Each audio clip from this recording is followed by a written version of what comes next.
live from the Counterpunch Media mobile studios in Grand Blanc, Michigan.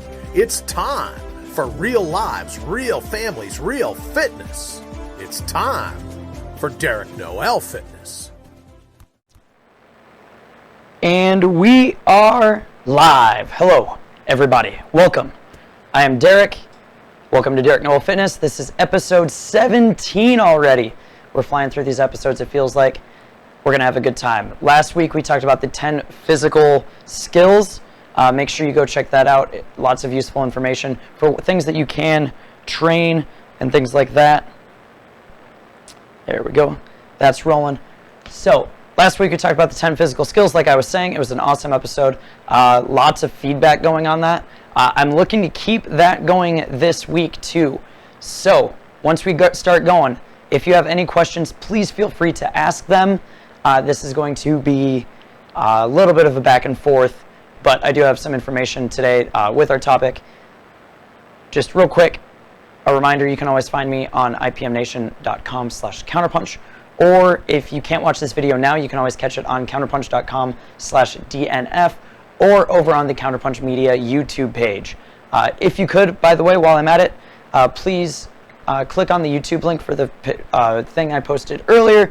Give that video a like, a share, and subscribe to Counterpunch Media too. Every subscription on Facebook, or on YouTube, sorry, really helps out. So if you could do that, that would be great. Like I said, we're going to be talking about some things. If you have any questions for things that might fall into different categories later on, please make sure you are doing that. And real quick, please give this video a share, because I'm sure there are a lot of people on your friends list who could also use this information. So any way that we can get the word out, I would greatly appreciate. Plus, the more the merrier. Let's get this train rolling, shall we? All right, so what is this wonderful topic? This topic today we're talking about is how to burn more calories. So we went like super sciencey deep dive. We were talking about training itself last week. The sciencey deep dive was 2 weeks ago. This one is going to be a little bit of both, but it's going to be a lot of application too. And chances are you'll be walking away from this episode with a good action plan on what you can do in order to help yourselves out. So what are we helping ourselves with? It's how to burn more calories. We're talking about weight loss here. So if you're trying to lose weight, there are a few different ways you could go about it. We're going to talk about them today. The first one I've already kind of talked about in a previous episode. I talked about your calories. This is going to be kind of based off of that. So when we're going in here, just to get a quick base, which I recommend always using a calculator for this, by the way, but we want to find how many calories our body is going to burn in a day. There are a couple different numbers that we need to know for this. So in order to find our total number of calories, we need our age, our height, and our weight. And then from there, we can enter it into something called the Harris-Benedict formula, which again, I talked about a couple weeks ago. You can always go back and watch that episode for that information. Or if you just look up a Harris-Benedict calculator on Google, the wonderful Google machine, you'll be able to find a calculator to help yourselves out with this. This will give you a good baseline. And again, you need those three things in order to figure out right around where your body should be burning calories. That'll give you your base metabolic rate, your BMR, and then we multiply that by a number to find your total daily energy expenditure. Again, this is a little bit of review, which is why I'm kind of brushing through this. We multiply it by a certain number. It goes anywhere from 1.2 for someone who's sedentary, so someone who doesn't work out, who has a desk job, who doesn't do very much moving around during the day. That goes all the way up to a 1.9, which is for someone who does manual labor and works out 5 or 6 days a week, or someone who's working out 3 to 4 hours a day, 2 times a day, things like that. So a lot of high-intensity professional athletes, think like CrossFit Games athletes, will fall into that really high category. Most people are somewhere in the middle of those two. Not very many people are at a 1.9, and if you're watching this, chances are you're above a 1.2 because you're working out at least a few times a week. I think it's like 1.375 for you work out 2 to 3 times a week, 1.55 for working out 3 to 5 times a week, and yeah, the numbers calculators are built for that. You can literally Google TDEE calculator and it'll pop up. Again, that's total daily energy expenditure. Once we have that number is the total amount of calories we burn in a day. That is not a deficit. That is not a surplus. That's how many calories we need to maintain our weight. For me, that's somewhere around 2,800 calories. For someone else, someone like my mom, she's at like 1,300 to 1,500. I don't remember the exact number off the top of my head. But everyone is different depending on their age, their height, and their weight. So it's why it's very individual to you, which is why those crash diets that are like templatized and sent out for everyone don't work for everyone, because everyone is somewhere different. Now, we have our total number of calories here. In order to lose weight, do not let anyone trick you. You need to be in a calorie deficit. You will not lose weight if you are not in a calorie deficit. The opposite of that is you will lose the weight if you are in a calorie deficit. Now, here's the thing. Is there something called starvation mode? Not really. That is the way too simple term for it. That's not actually what happens. Because if we take away calories from someone who's in starvation mode, guess what? They'll start losing weight again. The thing is, though, people chronically undereat. So if you are someone who is eating 1,100 or 1,200 calories, and you are someone around my age, 25, 26, or you're someone who's even remotely active, you should be eating more than 1,000 calories a day. If you're eating 1,200 calories a day and you are working out 3 to 5 days a week, I can almost guarantee you are under eating. But if you're not losing any weight there's a reason for that. It's called metabolic adaptations. Your body will adjust to that new calorie intake, because that's what it does, is it changes to deal with the means. So your metabolism basically will slow down and become adapted to working at that rate. So if you're sitting at 1,200 calories and then you cut down to 900 calories, you'll lose weight. But that's not really what we want to do, because then we're going to run into a whole other host of health problems, hormonal problems, things like that. So the first thing is before you even think about coming down into a calorie deficit, you want to get that metabolism firing where it should, which should be up at that number. Does that mean you'll probably gain weight? Yes. Does it mean it'll come off, though, when you go back into a healthier deficit? Absolutely. That's the goal. So how do we create that calorie deficit after we are sitting at that base total daily energy expenditure, which is where you should be for maintenance? That's where you should be if you're not trying to lose or gain any weight. There are a few different ways to do it. Number one, reduce calories, which is what everyone does. They go, I'm just going to start eating less food, and here we go. Again, it doesn't really work if you're already only eating 1,000 calories and you're not losing weight, because then you have to eat 700 calories, and then you're just going to hate your life because you're going to feel miserable all the time.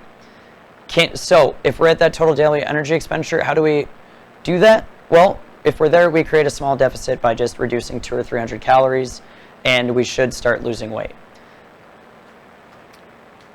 You don't want to go too extreme with that. You don't want to go into any 1,000, 1,500 calorie cuts. So if your TDEE is 2,500 calories, you don't want to start eating 1,500. You want to be somewhere in between, because you want to be able to maintain your energy levels and feel good while you're still losing the weight. It really shouldn't feel like a giant process in the end when we're going through this. It should feel like it's just a phase you're going through and you're good, things like that.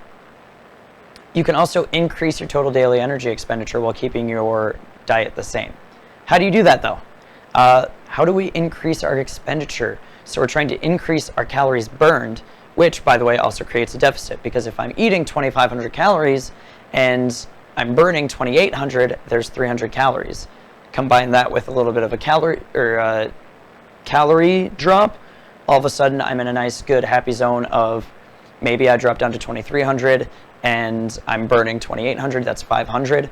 All of a sudden, but fun fact, there are 3,500 calories in a pound of fat, generally speaking. So that's 1 pound a week just by making those two little changes. By burning 300 more calories and eating 200 less, that's a 500 calorie gap.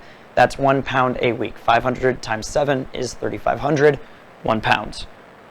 Of fat, by the way, not of muscle. So We're on a roll here. Now, how should we increase our energy? Should I just start working out more? We'll get there. We'll get there. First off, we're going to talk about the different things that make up of the total daily energy expenditure. We already talked about one, that basal metabolic rate or resting metabolic rate are used pretty interchangeably. One, it's technically in a fasted state. The other one, I'm digressing. It doesn't matter. We have our base metabolic rate. That's what everyone knows it by. That is part one of the total daily energy expenditure. Part two is called the TEF. It's the thermic effect of food or thermic effect of feeding. You have seen this in action if you've ever gotten the meat sweats, or if you're eating a super high calorie meal and you start sweating. Your body has to use a certain amount of energy in order to break down food. So sometimes you can leverage that. Typically, if you're in a really steep weight loss, so if you're like a bodybuilder in the last couple weeks of the show, you'll take advantage of this, because for normal people, it's really negligible. There's really nothing you can do to make this happen. Just remember this: protein requires more energy to break down than fats and carbs do. So if we are in a weight loss phase, we want to leverage that by eating more protein for a couple reasons. One, to prevent muscle loss. Number two, because it takes longer to digest. It helps us feel more full when we're eating less food. And number three, it takes more energy in the first place. So eating 3 ounces of steak, we'll use chicken, 3 ounces of chicken requires more energy to break down than 3 ounces of rice, for example. In the end, you're not really going to burn calories that much more. Like I said, this is reserved for those people who are already in such a steep deficit, so people who are going on a bodybuilding stage, than for normal people. Can you do this? Again, yeah, it's like the meat sweats. Anytime you feel that, that's what's happening. But we're going to move on. So we have the BMR and we have thermic effect of food or thermic effect of feeding, which are the two things. The second one, we're going to go into calorie expenditure. So how are we going to increase our calorie outputs? So how are we going to keep ourselves moving? Actually, we're going to take a break real quick before I get into these, because this is going to go well over the 3 minutes where I would normally go off my break. So stay tuned. You're listening to Derek Noel Fitness here on IPMNation.com/counterpunch. He'll bring the smarts. Now the sweat, well, that's up to you. And we're back. So, like I was saying, we're talking about how to burn more calories, or how to burn calories in general, how our body actually does it. And we've already talked about a couple things. We talked about our total daily energy expenditure. Now we're talking about how to manipulate those numbers, which is the burning more calories. So the first one we have is called, for short, really easy to remember, NEAT. Non-exercise activity thermogenesis. NEAT. What is this? Well, non-exercise is in the name. Thermogenesis means burning, basically burning calories. That being said, I feel like we can all figure out that it's the energy burned by everything besides eating, sleeping, and exercise. Eating, because that's the thermic effect of food, the TEF, and then sleeping, because that's kind of involved in your basal metabolic rate, and exercise because, well, that's eat, exercise activity. So what is involved in this? Well, if you're going out for walks, if you're cleaning your house, if you're mowing the lawn, if you're fidgeting, if you're running around like a chicken with your head cut off at work, these are all non-exercise activity things. They're things that you're not actively in a gym doing. You can go out for a walk. You can essentially break it down into things that don't really get your heart rate up. You're moving around, you're creating movements, but you're not exercising. So anytime you see someone going out for a walk on lunch, they're just increasing this number, that NEAT number. The fun thing is the body regulates it. So if you're in more of a calorie restricted state, so if you're in that calorie deficit, if you're in a fat loss phase, your body will actually kind of subconsciously get you to kind of scale back on these numbers because it wants to preserve those calories. If you've ever felt, so a really good example that was told to me for this was if you are super tired, are you more, or you're super full, or you're just feeling lazy or run down or tired, exhausted, anything. When you're going to the grocery store, are you more likely to park in the very back of the parking lot and walk your way all the way in? Or are you more inclined to park super close and just get in and get out and be done with it? That's your body subconsciously telling you, hey, we're scaling this back. So it's not just that you're feeling lazy. I mean, you are kind of feeling lethargic, but your body is basically telling you, hey, park closer because I don't want to have to burn this extra energy. We're already burning too much. Like, chill. Or if you've eaten a super heavy meal and you're in a surplus and you're going, hey, I really want to burn all these calories off. Let's park in the very back of the parking lot. Let's walk ourselves all the way in. Let's go. Let's keep it moving. Let's walk as much as we can. Get ourselves moving as much as we can. How does this apply to you, though? Simply put, one way to get yourself burning more calories is to be more active. Don't sit at your desk for all 8 hours. Get up, walk around your office. Go out for a walk on your lunch break. Go out for a walk after you get out of work or after you have dinner. Just go enjoy the scenery. Go to a park, walk around, things like that. Those are all in this category, and it's one of the easiest ones to bump up. And fun fact, it's really overlooked, but this number can constitute anywhere between 10 and 50% of the total energy that you burn in a day. That's without exercise. You can be burning up to half the calories in a day right here. Let's add an exercise now.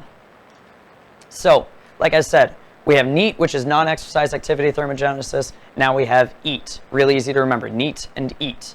Exercise activity thermogenesis, which is the energy burned by exercise. It's literally in the name. This is anything going for a run, going to work out, deadlifting, anything you can think of as an elevated heart rate. And yes, going out for a run is considered this because it gets your heart rate up and you are applying yourself basically to an exercise. Running is still an exercise. You are still exercising when you're running. Heart rate needs to be up in order for this to count. So that's why walking is one, running's the other. Rowing, biking, anything like that can be put into this exercise activity. Usually, this actually constitutes less than 30% of your total energy expended. So yes, you can work out more to burn more calories, but sometimes, especially if you're already working out 2 or 3 hours a day, it's actually better to increase the NEAT, the non-exercise movement, rather than this, so that way you can not feel like you're just burning your body to the ground by the time you're done working out and running on fumes. The exercise on this also matters, so let's talk about this real quick. We have 2 types of exercise. We have aerobic training and we have anaerobic training. You can kind of think this is the energy pathways when we nerded out a couple weeks ago. Aerobic training is the long sustained effort things, so things like going for a long run, a multiple mile run. I know people who like to go out for 2 or 3 mile runs every day. I think they're crazy. That's not for me, but they do it.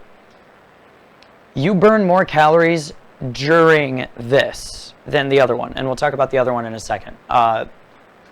You can use fat as fuel in aerobic training. Usually you're not, because you're going beyond a certain capacity, and once you hit that threshold, you're actually burning carbohydrates and not fat. So keep that in mind. And it's good to burn calories in the moment, but your body also adapts by storing more fuel as glycogen and triglycerides, or fats, lipids, all that good stuff, which goes into the next one. The second one, we have anaerobic training, which burns less calories during the exercise, but due to something called excess post-exercise consumption, or EPOC, the body continues burning energy for several hours afterwards. Anyone who knows me or Fit Body Bootcamp or really any high intensity interval training place calls it the afterburn effect. That's what this is. It's that EPOC, excess post-exercise consumption. Your body does actually continue burning calories after, but you really cannot make the argument that running for an hour or an hour and a half burns less calories than a 10 to 20 minute workout.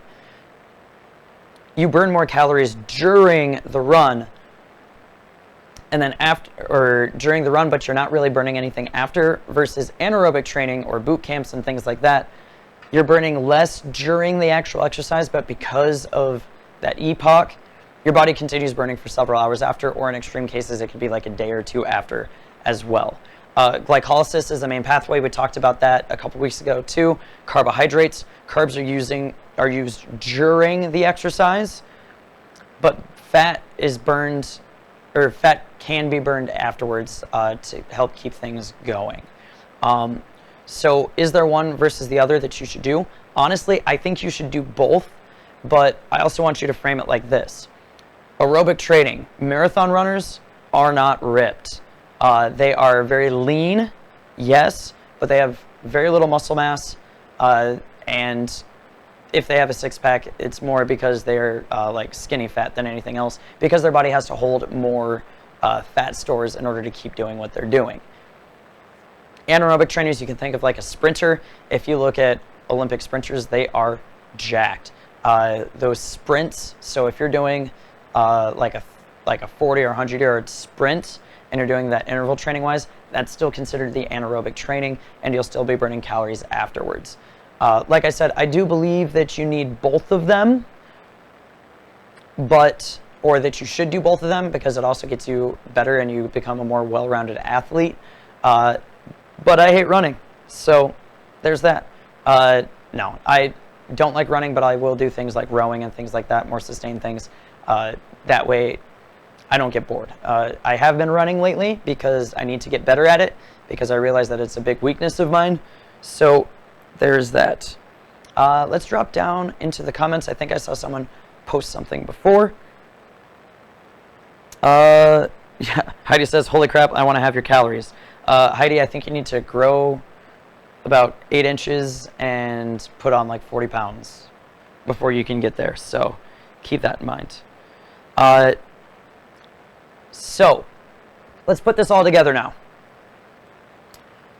We have our total daily energy expenditure, which is created through the thermic effect of food, through non-exercise activity, through exercise activity, and through sleeping and all of those things. So there's that.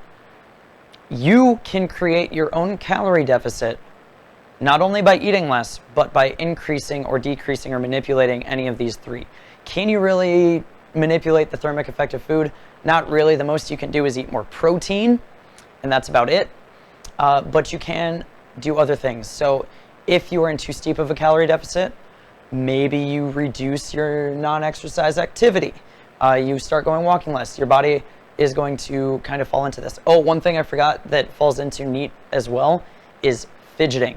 So if you ever see someone who's just sitting there tapping their foot, that's their body subconsciously like just trying to burn calories a little bit more. Like I'm tapping my foot right now to burn those calories. Let's go, let's go, let's go. Or it just, if you see people who are naturally just more lean, their NEAT levels are usually higher. You don't very often see someone sitting around all day who just and not doing anything and eating a ton of food who stays lean forever.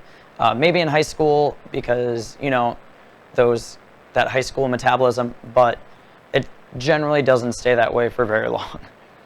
The other thing we can do is we can increase or decrease our activity. We can manipulate the kinds of activities we're doing. Bodybuilders do this a lot. They'll sit on a treadmill and they'll go walking on a treadmill, which, by the way, NEAT, they're increasing that. So when they call it cardio, it's not really cardio, guys. Unless they are actually doing like high intensity interval training or something like that. So if anyone has any questions, let's drop them below. I think I see a couple. Heidi and Katrina thought that was funny when I mentioned the calories from Heidi. My buddy Chris, how helpful are heart rate calorie trackers such as a Fitbit? That's a good question, man. Heart rate and calorie trackers can actually be very helpful. I like heart rate monitors because there's perceived and actual effort, basically. You can think of it as a perceived effort. So if something just feels hard because you're more tired, your heart rate won't necessarily reflect that. So it helps as a coach. So as my coach, seeing what your heart rate is would help me coach you better because I know where about I want you to be. If this is something where it's a max effort, I want you to be up at the 90 to 95% heart rate range and you're only down at like a 70 to 75, I know I could push you a little bit harder. Or if something is, or if you're going way too hard, I can also tell you to back off. So it's really good for that.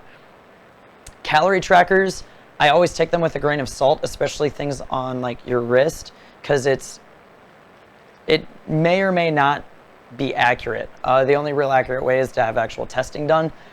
So the best things are guesstimates. I actually like things like Fitbits a lot more because it's a lot easier to track that non-exercise activity. And you can think of it like steps. Let's actually talk about how effective NEAT can be too, because I feel like that actually kind of ties into here now that I bring up steps. My general guideline is for everyone to try and get 10,000 steps a day in. And the Fitbit can do that for the most part. Just don't wave your hand up and down and all around because it'll track it as a step. I've seen people actually put their Fitbit on their ankle when they're walking. I thought that was actually a really cool idea. But being able to keep track of it that way is really nice. If you are already getting 10,000 steps, the 10,000 steps thing is something that you should probably maintain. If you're only getting 2,000 or 3,000 steps and you go up to 10,000, chances are you'll probably see your weight reflect that a little bit and it will start to drop down.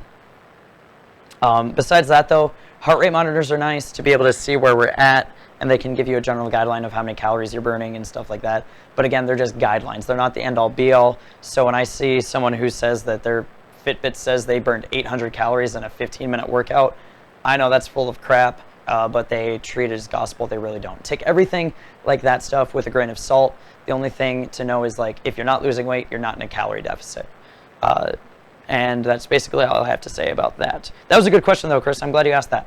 I do actually recommend having a Fitbit or an Apple Watch or things like that just because it is nice to track those things and it is good to keep yourself on pace. So if you're only at like 3,000 steps and your goal is to get 10,000 steps, you can go ahead and go, oh crap, I got to get those steps in, instead of going, I don't know, did I go for a walk today or was that yesterday? So yeah, hopefully this topic helped everyone out today. Phone is down.